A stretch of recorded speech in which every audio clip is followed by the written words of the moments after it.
The sound of glass shattering is violent, but the moment the dust settles and you realize you have to breathe in that glass, that is the real pain. If you've stayed, thank you. Click subscribe. This is where the reconstruction begins. The file was gone.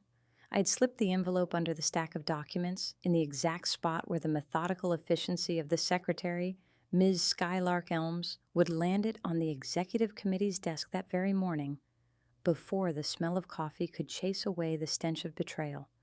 I had left the ring, alone, on the cold glass of Rowan's desk. A simple gesture, the relinquishment of a vow that had ceased to be sacred. The escape was an anticlimax. No screams, no rain-soaked chase, just the silence of a house where the truth was patiently waiting for its time. I woke Winter at 4 a.m. I put the 3 suitcases I had packed for weeks in the trunk. Mine, hers, and the small rigid case containing all the duplicates of the evidence. Winter was asleep in my arms, her breath warm on my neck, her small hand clutching my pajamas. She asked nothing. Not even in the car, her eyes barely open, her lashes damp.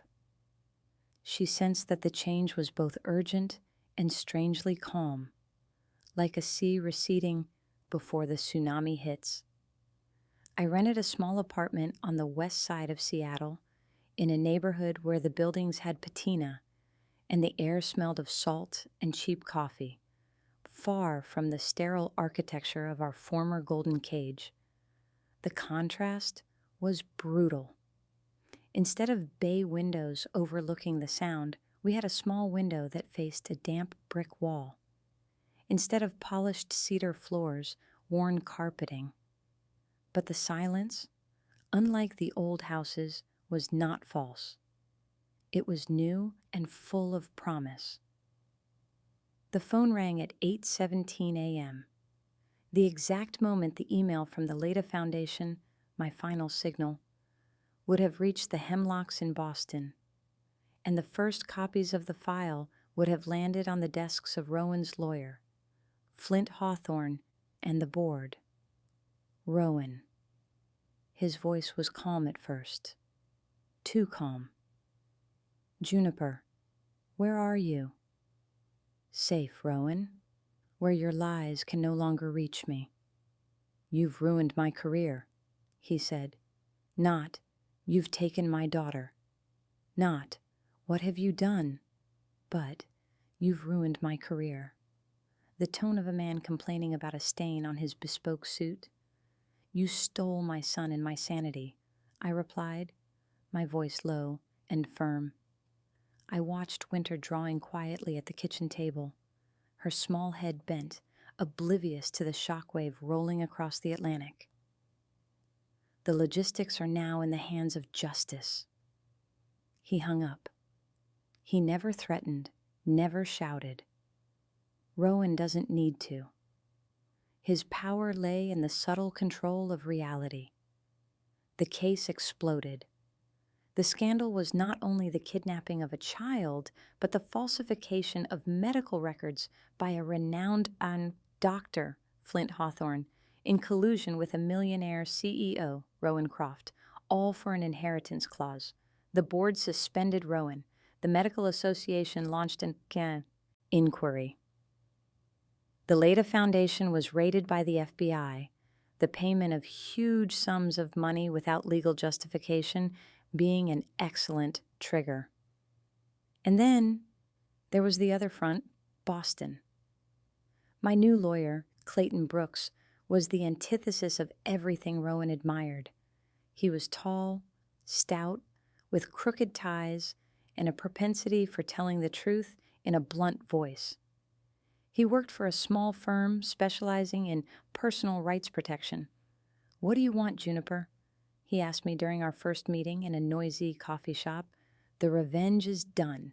Now, it's family law. Do you want River?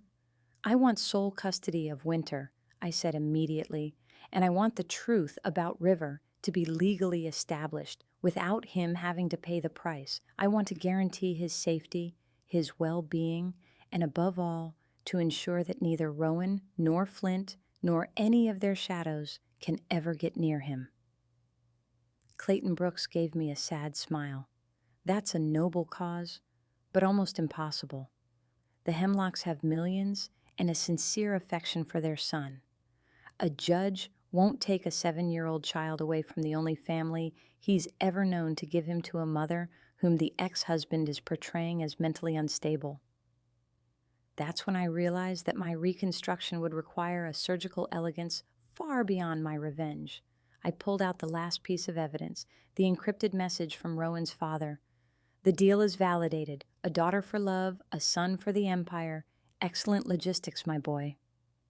Rowan didn't just lie about my mental state, I explained. He lied to everyone. His father didn't just want a grandson. He wanted to see how far Rowan was willing to go for the empire. He tested his ambition. This message proves that the arrangement was a conspiracy against the family bond itself. It is proof that he is an emotionally dangerous father, even for Winter, because he views his children as assets. The custody hearing for Winter was an ordeal. Rowan appeared. He was thinner, but his suit was still impeccable. He played the role of the unfortunate businessman, a victim of a fragile wife who had invented a story of stolen twins to attack him. But Clayton Brooks was a scalpel. He presented the code SAH. He called the ultrasound technician, whom I had tracked down abroad, haunted by the silence he had kept, who testified to the initial 2 heartbeats and the look toward the intercom. Most importantly, he called the psychiatrist Rowan had forced me to see, who testified, after full immunity, that Rowan had explicitly briefed him to diagnose vanishing twin syndrome, even in the absence of clinical evidence. The final blow was Rowan's own examination. Under pressure, he crumbled, not into sobs, but into a torrent of cold financial jargon, speaking of his father's inheritance as an obligation, of me as a risk, and of River as collateral. He didn't mention love once. The judge, a woman whose eyes were tired from decades of family drama, adjourned the hearing. The verdict for Winter came 2 days later, exclusive custody for me, with no immediate visitation rights for Rowan, who was ordered to seek therapy.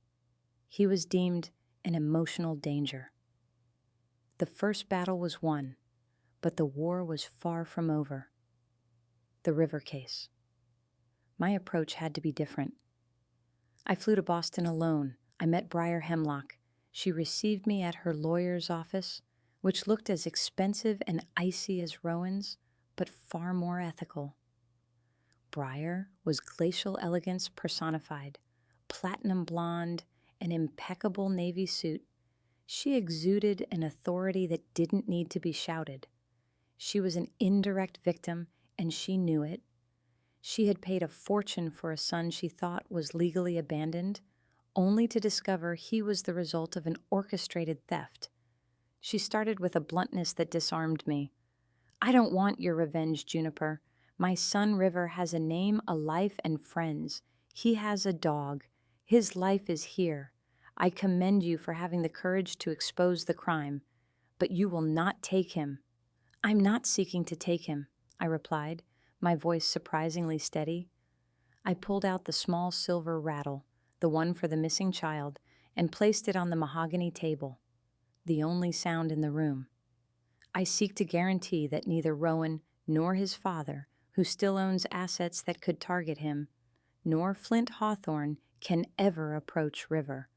I want the adoption, if it must be annulled, to be replaced by a parental guardianship arrangement that keeps you and your husband as legal parents, but grants me a right of oversight and protection. Briar looked at the rattle. What is it? The symbol of the life he stole, I said. It vanished from my sight, but not from my body. We spoke for 2 hours. No threats, no personal attacks. Just 2 mothers who wanted to protect the same boy, one by blood, the other by love and law. I saw in her eyes a fear so deep I almost reached out to her, the fear that the right of blood would be stronger than the right of love. The agreement was a work of legal art. River would stay with the Hemlocks. The fraudulent adoption would be annulled, but immediately replaced by a parental protection guardianship status in favor of the Hemlocks, with me as the legal godmother, a status invented for the occasion. My rights, to know his health status, his school progress, and most importantly, supervised visitation rights, under a title that wouldn't confuse him. I would be the aunt from Seattle who visits occasionally. The first contact was on the pier of a small marina.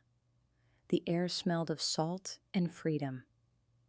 River arrived, holding Briar's hand, wearing the same kind of navy sweater I had bought for winter. He had the same slightly slumped walk, the same precocious intelligence. He approached me without shyness. "Hello, Aunt Juniper." "Hello, River," I replied, kneeling down.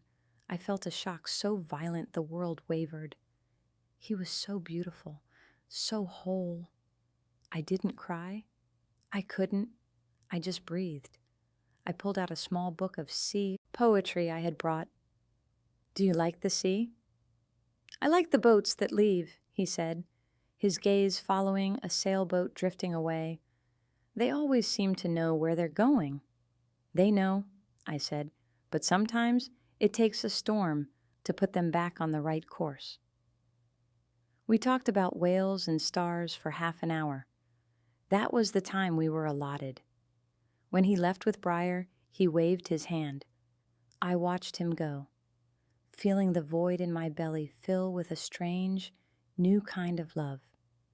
The unconditional love that asks for nothing in return. My return to Seattle was a return to the light. Winter and I, in our small apartment, started painting the walls, bringing order to the chaos. I enrolled her in an art school, and she began to open up. The reserve fading under the sunlight of truth, I filed for divorce. I reclaimed my maiden name, Ashworth. Rowan lost. He lost his career, his reputation, his father's inheritance, and custody of Winter. The last time I saw him was in the courthouse lobby. He was alone, his suit wrinkled, his face ravaged not by the pain of loss, but by humiliation. "You won," he mumbled, his eyes empty. "I survived," I corrected. "That's a different victory." "My father," he said, his voice laced with unprecedented bitterness. "He knew you would do this." The twist was not that Rowan was merely a coward. He was the worst kind of son. The final truth was revealed to me by Clayton Brooks, after the judgment. Rowan's father's will, the elder Croft, wasn't a simple inheritance. It was a complex trust. Father Croft was a man who only trusted cruelty. The condition for the inheritance, that story of a son for the empire, wasn't a biological requirement. It was a psychological test. He wanted to see if Rowan was ruthless enough to betray his own blood, his wife, and his morals for power. By stealing River, by breaking me, Rowan had passed his father's test. But Father Croft had anticipated the revenge. The trust contained a morality clause. If Rowan was ever involved in a scandal concerning the falsification of a family bond, all assets would be immediately frozen in a charitable foundation beyond his control, thereby protecting the Croft empire from public shame and bankruptcy. My revenge, the exposure of the lies, was the exact thing that triggered the clause, nullifying the inheritance. Rowan inherited nothing. He was back to zero. The loss didn't come from the board, but from his own father, who used my desire for justice as his final safety mechanism. My act didn't just destroy Rowan, it was the final execution of his father's cynical plan. The silence is real now. It is the sound of clean sheets, winter's honest laughter in the apartment, and the message I receive every month from Briar Hemlock, with photos of River, happy, with his feet in the Boston sand. I have a son who knows me as a distant, special friend, and a daughter who knows me as a survivor. That is the only peace a shattered mother can buy. If you made it to the end, then you understand the true cost of silence. Subscribe. The world always has a new battle waiting.